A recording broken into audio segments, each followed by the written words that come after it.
This program is brought to you by thepodcastfactory.com. Ben Settle. Compulsively punchable. He's the kind of guy who you'd probably just punch on the arm really hard if you ever met him. Worshipped by feminists. He pokes fun at feminism and women, just joking around, his whole sandwich making thing. Mildly inspiring. Yes, I recommend the Ben Settle Show, and anybody who isn't on it, that's their own loss. Somewhat authentic. Ben is a very distinct personality. There's no fluff. I can't stand fluff. Syrupy sweet. Tells it like it is, and sometimes may not be the most polite manner, shall we say. Kind of useful. So I have spent tens of thousands of dollars on coaching and masterminds, and I've learned more from Ben Settle's podcast than from any of that. Semi-intelligent. Ben sounds like a crazy guy at times, but he's one of the smartest individuals in marketing I've ever met. Mostly forgettable. He's always in the forefront of my mind. The BenSettle.com podcast begins now. This is Ben Settle of the Ben Settle podcast. BenSettle.com podcast, Jonathan. My bad. I'm trying to sound like you, all sexy voice, but it totally fell apart. Totally screwed that one up.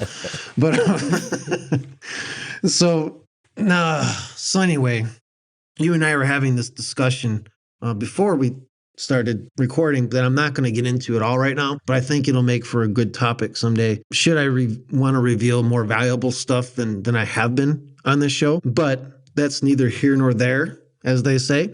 All right, Jonathan, we're going to talk about life coaching versus death coaching. Let's just get to it. I am not a life coach. I don't understand the whole life coaching thing. I don't understand why anybody would need one, much less pay for one. That doesn't mean I'm probably missing something. So granted, I don't really care too much about the subject. What your boy El Bembo is a death coach, though. See, I'm definitely not a life coach. Don't come to me for life advice. It's not going to happen. I will kill your dreams so fast, you won't even know it hit you. And one of the other things I like to kill besides people's dreams is their bullshit excuses. And this is what makes me a death coach. I'm not here to stroke your ego. I'm here to stroke my ego, Jonathan. That's just the way it goes. And to do that, I have to get you lost before I can get you saved. This is what I tell people. I got to get you lost before. I'm like the old Southern Baptist thing. I got to make you see just how what you're doing is miserable and hurting you. And until I do that, I can't help you. Now, I don't know if that's how life coaches operate or not, Jonathan. Have you ever talked to a life coach? I've only talked to one in my whole life. I've never talked to him. I gotta clarify what I just said. I've never hired a life coach. That's not why I talked to him, because it was my first ever copywriting client was a life coach.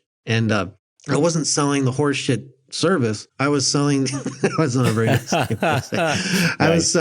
I was selling her product that was showing other life coaches how to market their practices. So I don't know. It was a good experience. She was actually a really cool lady and, gave me a nice testimony and all that. So I can't completely, I'm not trying to poo-poo on life coaches or anything. I just don't, what's the saying? We just fear the things we don't understand. I don't fear life coaching other than the fact that if I talked to one, I might become a fluffpreneur like all these other people. And I might fear that, Jonathan. I do fear becoming a fluffpreneur. All right. I really do. I don't blame you. In the age of woo-woo and all that and spirits.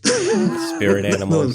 the spirit animals and then, the descension and the ascension and the ascension. I mean, ascension, whatever you want to call it. All that stuff. I don't get it. I don't understand it. I don't understand why someone would hire someone to tell them how to achieve their dreams. Like, to me, it seems more like therapy than whatever. It's like you can be a therapist without the license is what it seems to me, Jonathan. I could be completely wrong about this. I'm sure a life coach listening to this will try to correct me on this. And, so be it. That's fine. Let's get back to death coaching, which is what I do know about. I know how to be a death coach, Jonathan. I've been a death coach for a very long time. I might even put that on my website. You know what I might do, Jonathan? At the top of my website, I have my name, and then I have novelist and email specialist and anti-professional. I think I need to add death coach to that somehow. Death coach. I want to add speaker to it. I also want to add death coach. I got to be able to get it all on one line. I need to talk to Keith about this, Keith Commons.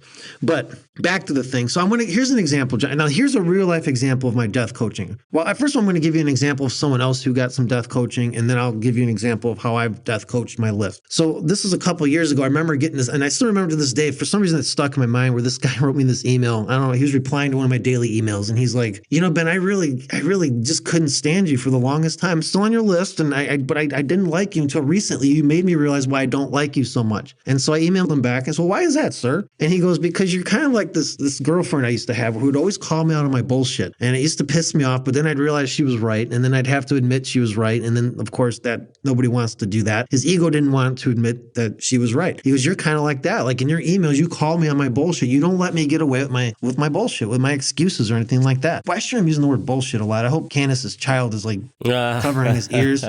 You know, he says he lets it just fall off his shoulders or whatever, but you know, I don't know.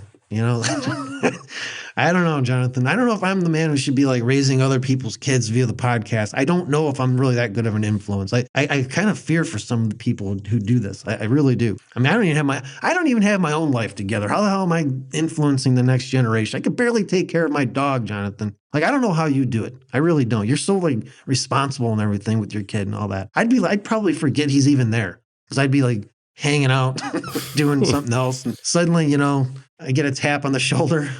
Dad, I haven't ate in 12 hours. Did you hook a brother up? Hook a brother up. You know, maybe you could make me like one of those sandwiches with a sandwich, Dad. And I say, well, you see, once you ask for a sandwich, now I have to go find a girl to make you a sandwich. See that, you know, I'm philosophically against making sandwiches. I'm just not. It's not the natural order of things, son. So you're going to have to go without food for a little while. But anyway, I don't even know where I'm going with this, but I'm going to give an example now of how this has worked in the past so that you understand where I'm coming from, that El Bembo is a death coach. I am not here to make you feel good. I'm here to make you feel bad. I am here, again, we're going old school Southern Baptist on you. I got to get you lost before I can get you found until I make you realize you're a miserable, you know, entity just like me. Okay. And I drag you down into my world and I drag you down to my level. I can't help you go any farther. So knocking you off pedestals, basically. So I actually wrote an email, I don't know, back in, I think last August, I wrote this email, which was about bullshit reasons. There's that name, like that word again. Although I spelled bullshit wrong for the spam filter. So I said like Shyeat, like SHYEEAT or something like that. You know, because you got to get around these spam filters somehow, Jonathan. They don't tend to like cussing, which is like, I don't like censoring people. I'm going to go on another tangent here, Jonathan. So I don't like censoring people. I think as a writer, I don't think any writer should be pro-censorship. I mentioned a certain A-list copywriter last week, and somebody said something on my Facebook page that was really kind of inappropriate. You know, even by my standards, I was like, ugh. And she goes, why don't you delete that? You know, she goes, don't you find that like a completely revolting joke that this person said? And it was a revolting joke. I admitted she was, you know, she's right. I said, because I find censorship even more revolting than a revolting joke. So I don't understand this idea. And you know, we're talking a liberal was telling us, I don't understand this like left-wing liberal, like want to censor everything that they don't agree with stuff. I don't get it, Jonathan. I don't agree with them on this. It's okay when they write revolting things that I find revolting, but if I write something revolting, suddenly it has to be censored. No, I don't censor anything. So the only time I did censor someone, getting back on topic here, was Misty, the podcast babe. Now, remember she used to write our emails for the old Ben Settle show products. Remember that, Jonathan? She's the only one I've ever really let write for me. And I say that because, you know, I've trained other people on it, but she's the only one I've let write for me. And there's only one thing I did I had to rein her in on one thing. And that was all the freaking profanity that she likes to put in emails. I mean, this woman swears like a freaking sailor. Okay. She puts every guy I know to shame. And that's fine. That's her personality. But I told her, I go, you know, you can do that. But the problem is no one's going to be reading the emails because they're all going to get sent to the spam folder by the time, because of all the, so you got to learn how to like misspell these words or use a different word and not necessarily go, you know, completely drunken sailor on the list. So that was the only time I ever censored her, is my whole point. I'm just anti-censorship. So I don't know where I'm going with that, but back to the email I was talking about, how I called the death coaching email, calling people on their bullcrap. So I did this email about all these like bullcrap reasons people have for not mailing daily. And this was an example of death coaching where I'm not letting people get away with their own nonsense. So there were 7 things I put in this email, Jonathan. And I bet you could even add probably another 10 more to this after I'm done done if you wanted to. But the first one is, I'm not going to email every day because I'm not going to bother because Gmail's inbox, nothing is getting delivered because of Gmail. And this is an actual excuse, Jonathan, I've heard from people who don't, like, it's all it is an excuse. They don't want to email every day. It sounds hard. So, or they don't want to learn how to do it. So instead they come up with like excuses why they can't do it. And, you know, my answer to that is they're just not interesting enough to make where people will make it a priority. If you're interesting, believe me, people will seek you out in the spam folder. They'll look through all their other little folders and all that. They'll figure out how to make it so that you get in the inbox. And if they don't, they'll look for you in the spam folder. And guess what happens in the spam folder? You're the one sticking out. You're actually probably going to have more chance being read if you're in the spam. It's weird. Jonathan is the weirdest thing, but I almost don't care if I'm in a spam folder because A, people look at their spam folders because they're afraid they're going to miss something important. And B, you're the one that's standing out in there. So you probably got a better chance of being read in the spam folder. Nice. That's my rationalization hamster going right there. But, you know, it's almost like, and I joked about, like, remember Hillary and her disappearing emails? Yeah. Like, she should have just blamed it on Gmail. She said, well, Gmail lost them all.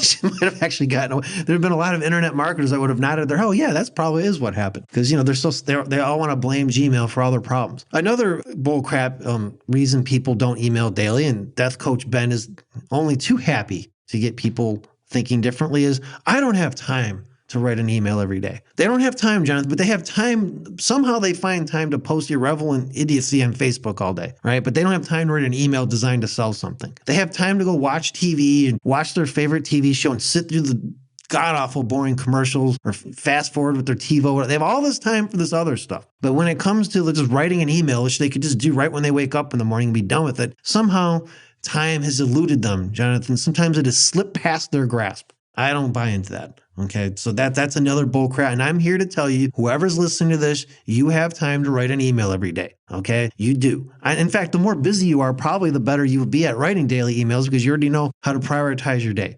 So that's another thing. Another bull crap reason, Jonathan, that people won't mail daily, that Death Coach Ben is only too happy to liberate them from, is they can't think of anything to write about. Their brain goes blank. To which I retort, you just don't know your market well enough or your product well enough. And they're bogged down, Jonathan. Shane Hunter and I have had discussions about this. They're probably spending all their time in these idiotic Facebook groups. Yeah. These dumb Facebook groups that they're probably hanging out with other marketers instead of hanging out in their market where they should be. If this is a problem for someone, if you're listening, this is a problem for you. This is why you're having a hard time coming to ideas. Just get out of all the Facebook groups you're in now, all the business ones, and start joining the groups that your market is in. So if you write weight loss, get in some weight loss groups. Don't get into marketing groups because marketers are most internet marketers don't have a freaking clue what they're talking about or what they're doing. They have no depth. All they know how to do is regurgitate and copy what other people are doing and then call it like, ooh, look what I did. Although it's so much bullcrap out there, Jonathan. I don't even know where to begin to dispel it all anymore. I really can't keep up with it. But you'll never go wrong hanging out where your market hangs out, wherever your market is. Now you say, well, I sell to other marketers, Ben. Okay, then fine. But then in that case, maybe you should hang out in other marketing groups. But make sure you're in there for the right reasons. You're not in there to try to socialize. No, you want to be a fly on the wall. And if you do say something, it's to get people talking about whatever the problem is that they have. And you shouldn't be doing much talking at all in there. So that's another bullcrap reason, Jonathan, I will not accept. Okay, that's what it comes down to. Another reason. Here's another bullcrap reason, Jonathan. I hate writing. That's people will say, first of all, you won't hate writing when you start writing emails that make you sales every day. Suddenly you will like writing. Jonathan, am I right or wrong about that? Yeah. Once you start seeing the cash register ring, it becomes pretty damn fun to write a daily email. It just doesn't write it. And emails beget emails. The more emails you write, the more emails your ideas you're going to get. And the easier it's going to be easier to write. It's not that hard. But here, I'm gonna further remove this bullcrap excuse, Jonathan. Being the nice, generous, Xerxes-like king that I am kind. If you can talk, you can write an email. Okay. Worst case, you talk into a recorder and you have it transcribed. Okay. There's software that'll do it, Dragon Naturally Speaking. Hell, even YouTube now, Jonathan. You notice that YouTube, put a YouTube video up and now transcribes it automatically? Yeah. That is such a cool feat. That is an excellent feature. I love that. Where was this stuff, man? That is amazing to me that it does that, and you don't even have to pay for it or anything. Another bullcrap excuse that people have for not writing an email every day, Jonathan, that I will be happy to kill in my death coach fashion is I have nothing to sell. That's why I'm not writing a daily. I know I should be doing this, but I don't have anything to sell. But you can, just because you have nothing to sell doesn't mean you can't start writing emails to sell something in the future. In fact, if you did that, you would actually have a whole bunch of emails already written by the time you have something to sell. So that doesn't even make sense to me. You could start building a list and everything. You know what I did, Ben? What'd you do, Jonathan? When I got onto your email players thing, I didn't necessarily have any sales pages or anything. I actually went and bought a PLR, private label rights product on WordPress, and just started writing to sell that and bringing in money just to test out to see if it actually worked. Beautiful. And anybody could do that. Or you could go to ClickBank if you really wanted to and find a product that you've used that you like and believe in and sell that. I mean, it's to me, the product is the easy part. That is the easiest part. So even if you have no product yet, Jonathan just told you how to, Jonathan, I tried not to make this a how-to show. I really fought it for 12 episodes? Trying to find 12 weeks. And here we are giving all this how-to stuff, whatever. We'll see who takes advantage of it. I want an email from someone after this show who actually just took what Jonathan said and applied it. And then I don't know what you'll get out of it other than making sales or whatever. But I'm not resting until I get an email from someone. Another bullcrap reason people don't mail dailies, I don't know how to write well. To which I retort, Jonathan, I don't write well. In fact, it's not about writing, it's about communication. I always look back to the old Ronald Reagan speeches. You can find them on YouTube. This dude was called the great communicator, but he was constantly sputtering and getting his facts mixed up and bumbling around. It's about communicating in your personality, the way you talk. Okay, so you do know how to write well. You're just not doing it. You're using it as an excuse. Dude, before you move on, I want people to look at your bensettle.com website and look at your 2010 stuff and compare it to today. And come on. You look like one of us back then. I was very much a schmuck when in fact, Mike Dolpes has been posting, he finds it funny. He calls them TV Land reruns. He'll go back into 2009 and find an email I sent and he'll send it to me. I just cringe, not just because of the writing part, but because I wasn't even aggressively selling. I'd hide it. I hide the link in the PS like everybody does today and all that. I'm like, oh gosh, this is embarrassing.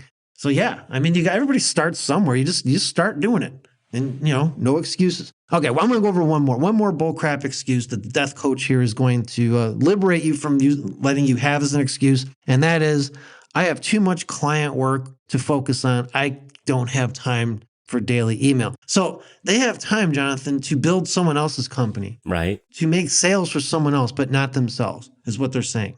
It's complete and utter horse pucky. Okay, pay yourself first.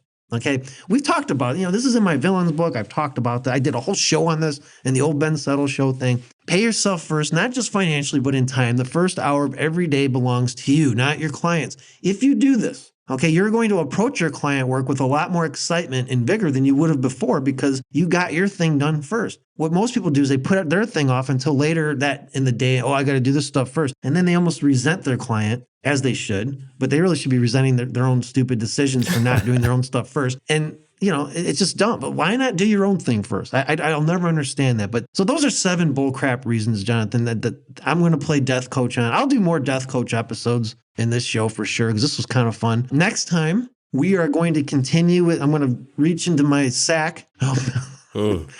I'm going to feel El Bembo's sack for reach in there, and I'm going to grab another handful of questions that were submitted, and a lovely time will be had by all. And until then, Jonathan, it should have been a ball will be had by all, but all right. A ball will be had by all. That is a wrap for another bensettle.com podcast. We'll be back with you next time. Thanks for tuning in. You've been listening to the bensettle.com podcast. To get your hands on a free issue of Ben Settle's prestigious $97 per month email players newsletter, simply go to www.bensettle.com. This is the podcastfactory.com.